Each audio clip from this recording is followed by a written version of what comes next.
नमस्कार. टेस्टी रेसिपीजमध्ये आपल्या सर्वांचं मनपूर्वक स्वागत. आज आपण बनवतो इन्स्टंट सांबर. सांबर बनवायसाठी कुकर लावण्याची अजिबात गरज नाही. त्याकरता आपण आज असा मसाला बनवतोय की आपण ताबडतोब सांबर बनवू शकतो. पुढील प्रमाणे साहित्य लागेल आपल्याला: धणे, मोहरी, जिरे प्रत्येकी 2-2 चमचे, अर्धा चमचा मेथी दाणे, अर्धा चमचा काळी मिरी, अर्धा चमचा हिंग, लिंबा एवढी चिंच घ्यायची, 5 ते 6 लाल सुक्या मिरच्या घ्यायच्या, तुम्ही बेडगी मिरची सुद्धा घेऊ शकता, अर्धा चमचा हळद, चवीनुसार मीठ आणि सुकवलेले कढीपत्त्याची पाने तुम्ही ताजी सुद्धा घेऊ शकता. काही डाळी सुद्धा घ्यायच्या.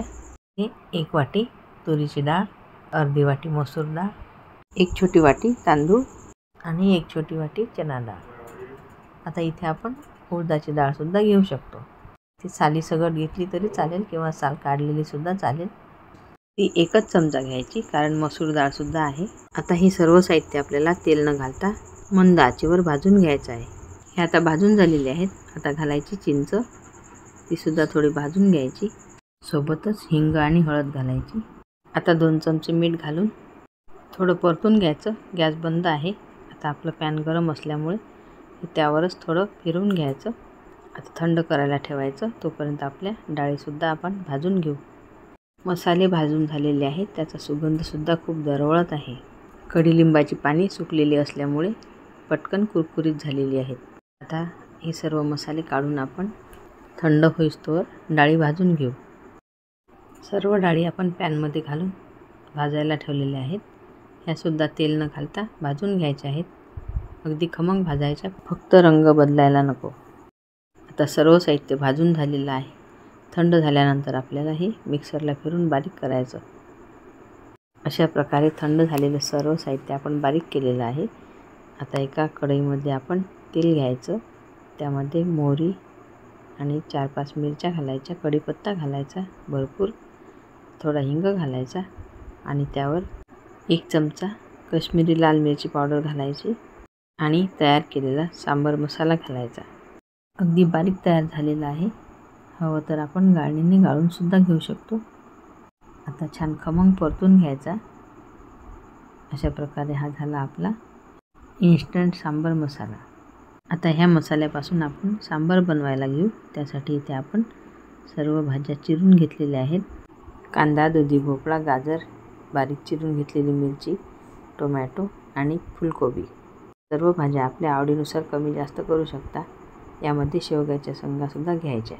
आता एका मोठ्या पातेल्यामध्ये आपण तेल तापवायला ठेवलं होतं. त्यामध्ये जिरे, मोहरी, हिंग घातलेलं आहे. त्यामध्ये कढीपत्ता आणि हिरवी मिरची घातलेली आहे. ती परतून झाल्यानंतर सर्व चिरलेल्या भाज्या घालायच्या. चांगल्या अर्धवट शिजेपर्यंत आपल्याला यामध्ये परतून घ्यायच्या आहेत. आता टोमॅटो घालायचा. आता थोड्या नरम झालेल्या आहेत.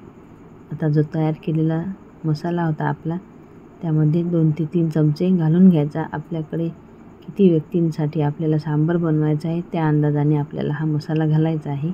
मसाला घालून आपण परतून घेतलं. त्यावरती गरम पाणी सोडलं. आता गाठी न होऊ देता छान मिक्स करायचं.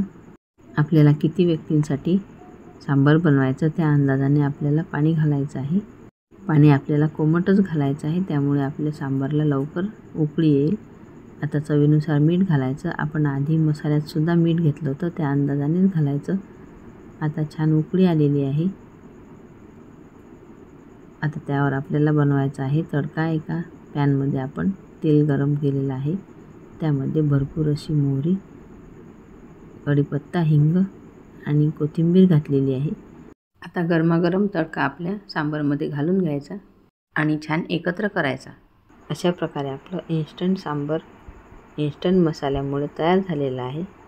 सोबतच आपण इडल्यासुद्धा बनवून घेतलेल्या आहे. हा सांबर मसाला तुम्ही बनवून ठेवू शकता. अगदी 2 ते 3 महिने आरामात टिकतो.